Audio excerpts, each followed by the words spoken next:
Trust me, that one tip has saved me so much time and so many of my hairs because I used to pull out my hair. Never mind. Hey guys, welcome back to a brand new series on this channel called the Monthly Favorite Series. In this series, we're going to be talking about some cool, fun, quirky, awesome stuff that I've discovered over the past month, all in attempts to giving you some juicy content. So in this video, I'm going to be talking about 3 of my favorite things over the past month of May that I've discovered. So first, I'm going to be talking about a course that I'm currently taking on Skillshare. Number 2, I'm going to be talking about a podcast that I've been listening to over the last month, actually more than a month. And number 3, I'm going to be talking about an app that has completely revolutionized my way of managing my life and all that stuff. So if that sounds interesting, keep watching. So number 1 is this class that I recently finished on Skillshare. It's by a chap called Ali Abdaal, and it's basically a course on editing in Final Cut Pro, which is the primary software I use to edit all of the videos that you see on my channel. Now, you may be thinking, you already sort of know how to edit, then why are you taking this class? Well, the thing is, when I started editing, it was all kind of a hodgepodge job kind of thing, because I was pulling one information from here, one information from there, and from different sources. And the problem that happens when you do that is you kind of go through mixed kind of sort of ideologies and because different people have the different way of editing, and that's just standard of how it is. So what I particularly liked about this Final Cut Pro course, because obviously there's loads of them out there, this course was so good because everything that a beginner needs, like pretty much everything, literally everything that a beginner needs is in this video.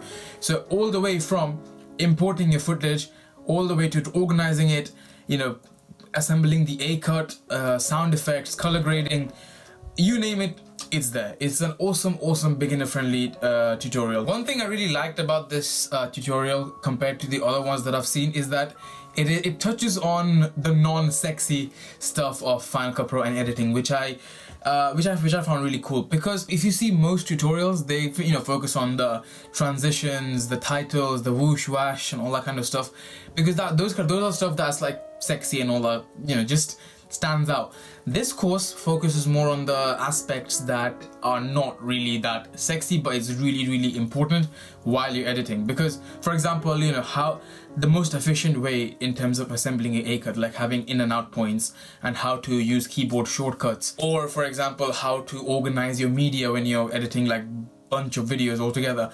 That tip alone has solved so many of my problems, because when I used to make vlogs on this channel back in 2015, 2016, what I used to do is all my vlogs were under one event, and that one event was under one library itself.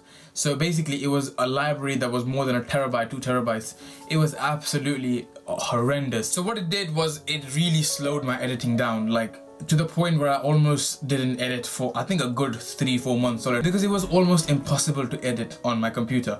And I kept blaming my computer for this, but actually when I watched this video and when I started using the one library, one event and one project method, it just completely made everything so much easier. Because then basically you're not forcing your computer to like go through your entire library with thousands and thousands of media files.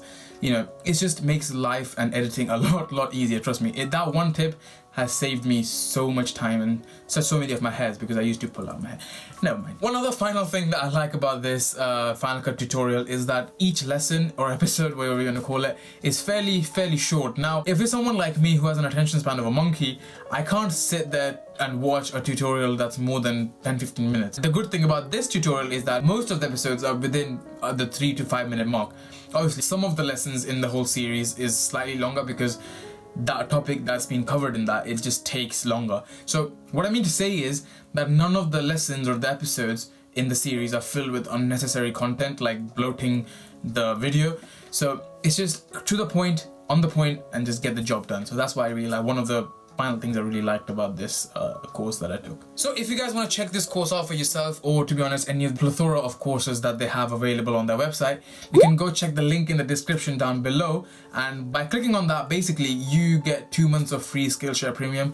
It's not sponsored, you don't get charged anything extra. I don't think I really get anything, but it's just that I get to share 2 months of free premium with anyone who clicks on that link. So yeah, go ahead, use that, exploit that, and learn something new. So number 2 is this podcast that I've been listening to quite a lot lately, and it's called the Not Overthinking Podcast. And again, it's a podcast by the creator of the course that I talked about earlier. It's by Ali Abdaal, but this podcast is produced by him and his brother. So in this podcast, these two brothers talk about various aspects of life that sort of affects us all. And what I really like about this podcast is that the amount of casual vibes that this podcast gives, and especially for someone who's coming new to podcasts and have recently discovered them and is not used to the whole format, this is a perfectly brilliant podcast to listen to as a beginner, because it's just a very casual vibe. It's just two people having a banterful chat about random topics.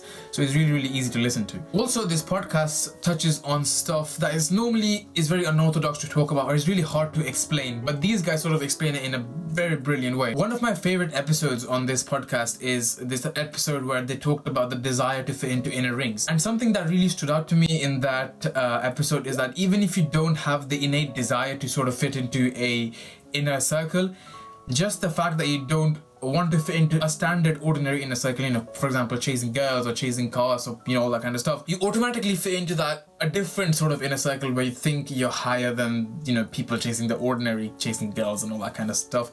So yeah, I can't really explain it as well as they do. They are awesome at explaining topics like these. And finally, with this podcast, you genuinely get to learn new information with each and every episode. And I don't really mean knowledge itself, I mean resources that I've discovered through this.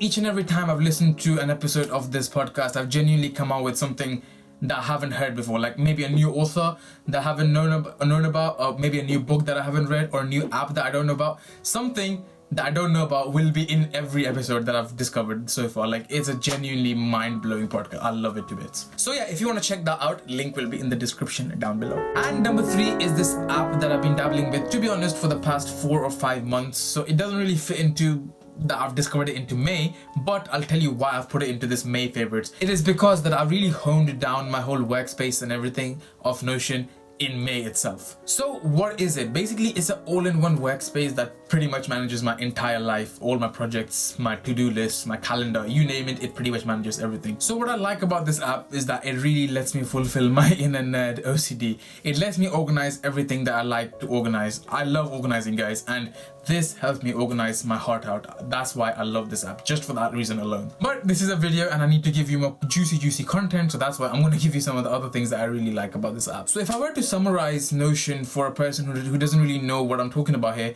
Notion is a software that kind of tries to combine everything, all the different aspects of working into one unified app. It's basically summarized in this picture. As you can see, it's trying to pull information from different sources that you want to store information from, and just unifying them in one workspace. And that's the awesome thing about it.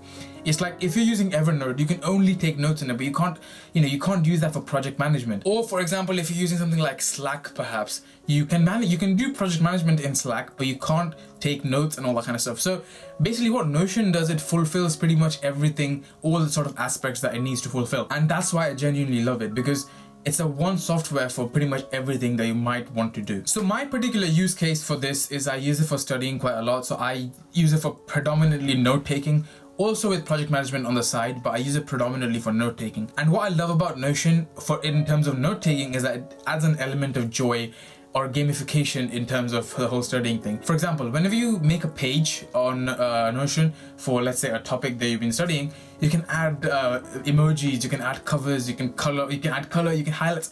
Basically, it just makes the whole note thing a lot more prettier, and I'm a sucker for pretty notes. Trust me, I'm a sucker for that. So basically, it just adds an element of joy when you're studying. So it reduces that friction and just sort of motivates you to study more, I guess. So yeah, I really like Notion for that. And one of the other best features that I found on Notion is the fact that you can interlink pages together within pages itself in Notion. Like, it's a mind-blowing concept. Very simple, but it's a mind-blowing concept. For example, let's say you have an interview. So what you can do is you can create a page on Notion, and let's say all the different aspects regarding the interview, for example, the assessment center profile, like for example the interview sheet, or the questions that you might be asked, or the uniform list, whatever, anything that's regarding that interview. What you can do is, obviously they will be in separate pages, but what you can do is interlink them in that interview, the bloody page, And then when you click on that page, when you open that page, everything is in that one page. You don't have to go rummage around this part of the software or that part of the software to find different pages. It's all in one page because you've interlinked them. So that's a really underrated feature that most other apps that I've used in the past don't really have. I can pretty much talk about Notion for the entire day. I'm that much of a fanboy, but we have to end this video somewhere. So I am going to conclude this list over here. And if you guys enjoyed this video and this new series that I've started, please don't forget to leave a like down below and also comment some of the stuff that you have perhaps discovered in this month of May and that you may want to talk about and give me some tips. Also, don't forget to subscribe to the channel because obviously that grows the channel and I can produce my videos for you. It's free and it's awesome. Don't forget to do that. And with that said, I am going to catch you in the next video. But until then, by the way, don't fret, vlogs are still gonna keep coming. It's just I'm just starting this whole series on the side because I just want to share some of the stuff that I've discovered. So anyways, yeah, with that said, thanks for watching and I'll catch you in the next one. Peace.